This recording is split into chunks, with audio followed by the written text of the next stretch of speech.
Tanging ang Taurus lang ang makakaunawa sa sakit na ito. Hindi ka nagrereklamo. Hindi ka humihingi ng pag-unawa. Umiti ka lang, kalmado ka, at pasan mo ang bigat ng mag-isa. Pero sa loob mo may sakit na Taurus lang ang nakakaramdam. Ito ang sakit ng pagbibigay ng lahat pero katahimikan ang kapalit. Ang sakit ng pagiging tapat sa mga taong unti-unting nagbago. Ang sakit ng pananatiling matatag kahit unti-unti ka nang nasisira sa loob. Ikaw ang nanatili nang umalis ang iba. Ikaw ang nagpatawad kahit masakit. Ikaw ang nagpatuloy kahit walang nakapansin sa pagod mo. Akala ng mga tao ay okay ka dahil hindi ka nagsasalita. Pero Taurus, alam natin ang totoo. Malalim kang magmahal, tapat ka umibig, at tahimik kang nagdurusa. Kung Taurus ka at pinapanood mo ito ngayon, hindi ito basta random. Natagpuan ka ng mensaheng ito dahil sobrang bigat na ng dinadala ng puso mo. At panahon na para may umunawa sa sakit mo. Kung Taurus ka, alam mo na ang pakiramdam na ito. Hindi malakas ang boses ng buhay pagdating sa iyong mga pinagdadaanan, tahimik, mabigat, at lubos na personal. Natuto kang maging matatag hindi dahil madali ito, kundi dahil wala kang ibang pagpipilian.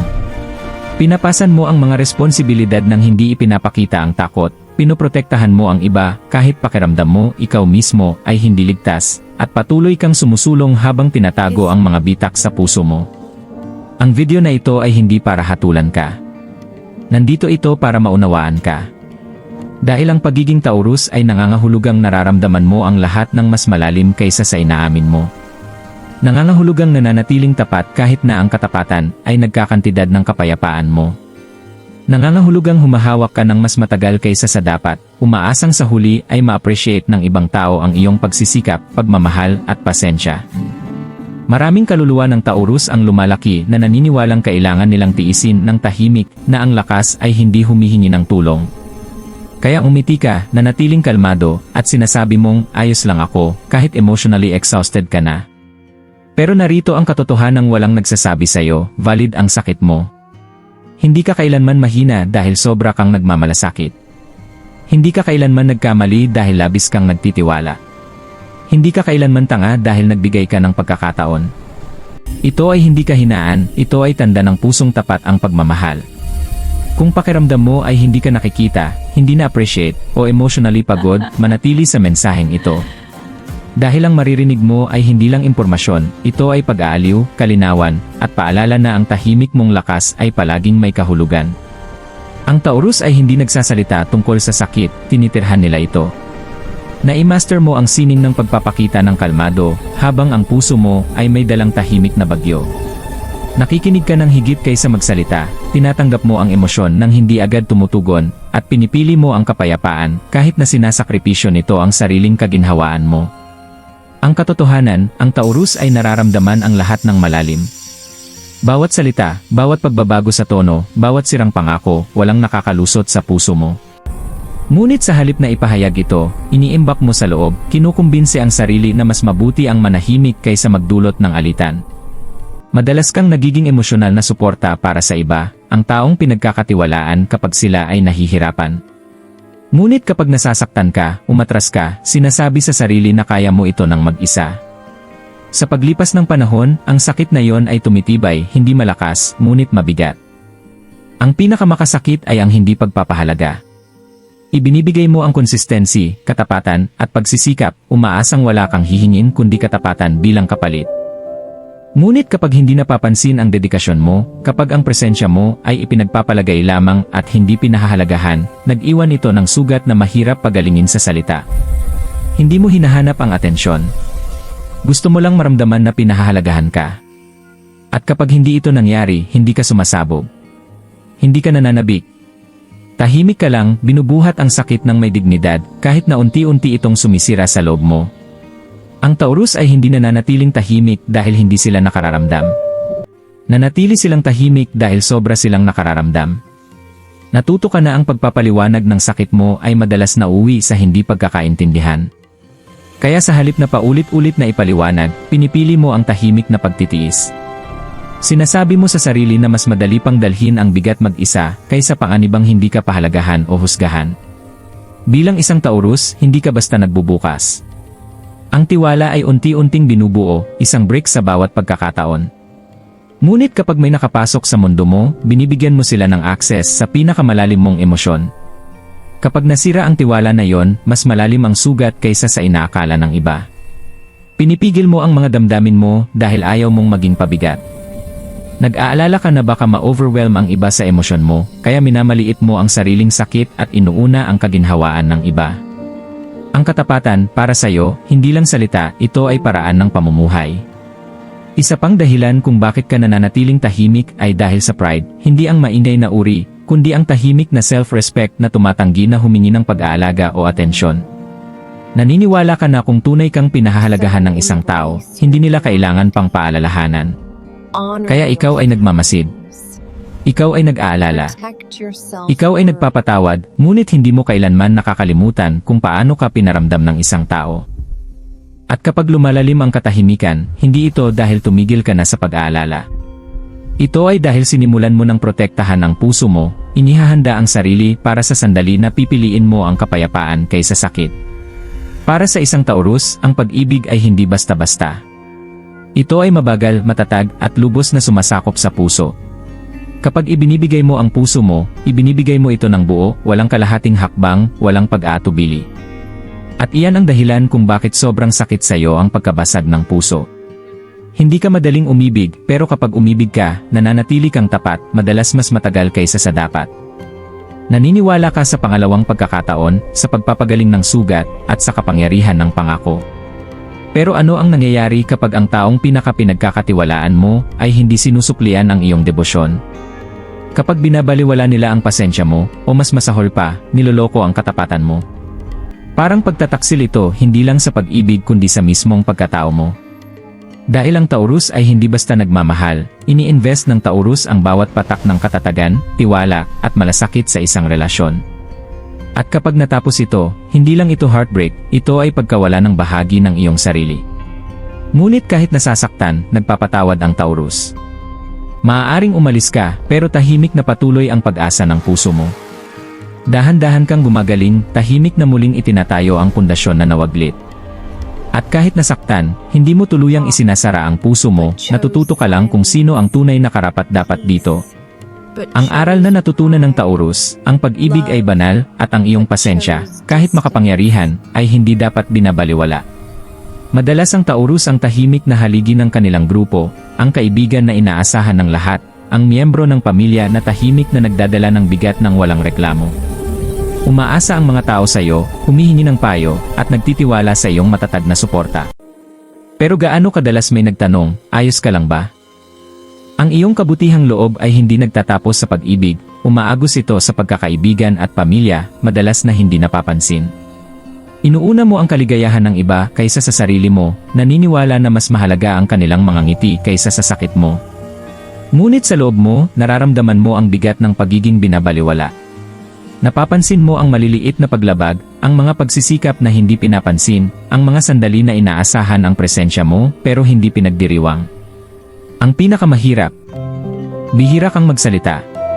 Naniniwala ka na ang pagpapakita ng kahinaan ay maaaring magpahina sa imahe mo bilang mapagkakatiwalaan. Kaya nananatili kang tahimik, umaasang may makakakita sa sakripisyo mo nang hindi mo kailangan ipaalam. At kapag walang nakapansin, tahimik itong sumasakit, parang sugat na hindi ganap na gumagaling. Taurus, malawak ang puso mo, pero kahit ang pinakamalalakas na puso ay maaaring maramdaman na parang hindi nakikita. At minsan, ang pinakamalalim na sakit ay hindi mula sa pagtataksil o pagkawala, kundi mula sa pagmamahal at pagbibigay ng sobra, at kapalit nito ay katahimikan. Bawat Taurus ay may sandali kapag ang bigat ay naging masyadong mabigat upang pasanin ng tahimik. Hindi ito malakas o dramatiko, ito ay banayad, parang pagbabago sa loob ng iyong kaluluwa. Tumitigil ka sa pagpapaliwanag ng sarili mo. Tumitigil ka sa pag-justify ng damdamin mo. Tumitigil ka sa paghahabol sa mga taong hindi nakikilala ang halaga mo. Ito ang iyong tahimik na paggising. Nagsisimula kang maunawaan na mas mahalaga ang kapayapaan kaysa sa patuloy na pakikibaka. Na ang pagprotekta sa puso mo ay hindi makasarili, ito ay kinakailangan. Napagtatanto mo na may hangganan ang katapatan, at ang respeto sa sarili ay dapat inuuna. Hindi mo kailangang sumigaw upang marinig, tahimik ka lang na umatras, pinagmamasdan ang buhay mula sa malayo, at pinipili kung sino ang karapat-dapat sa enerhiya mo. Kapag ang Taurus ay nananatiling tahimik, ito ay senyales, hindi banta. Ito ay deklarasyon ng hangganan, pahayag na hindi napasanin ng puso mo ang mga taong hindi pinahahalagahan ito. Hindi ka galit, gising ka. Sa wakas natutunan mo na minsan, ang katahimikan ay mas malakas magsalita kaysa sa mga salita. At sa katahimikan na yon, natagpuan mo ang kalinawan. Natagpuan mo ang lakas. Natagpuan mo ang iyong sarili.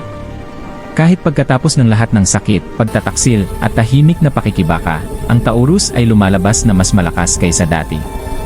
Ang iyong lakas ay hindi maingay o palabas, ito ay tahimik, matatag, at hindi matitinag. Unti-unti mong binubuo ang buhay mo, brick. Tiniyak na matibay ang bawat hakbang, at ligtas ang bawat pundasyon. Tinuruan ka ng sakit ng tatag. Tinuruan ka ng pagkabasag ng puso ng karunungan. Sa bawat beses na nasaktan ka, natutunan mong hindi mabali kundi lumago. Ang pasensya mo, na minsang inisip na kahinaan, ngayon ay ang pinakamalakas mong kapangyarihan.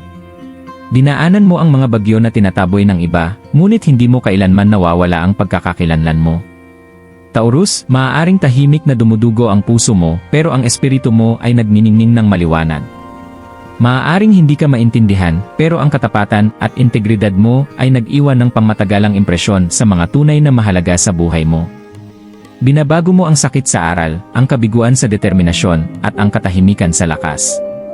Ito ang kagandahan ng Taurus, malalim mong nararamdaman, buong puso kang nagmamahal, at sa bawat pagkakataon ay bumabangon, hindi natitinag, hindi nababali, at hindi mapipigilan.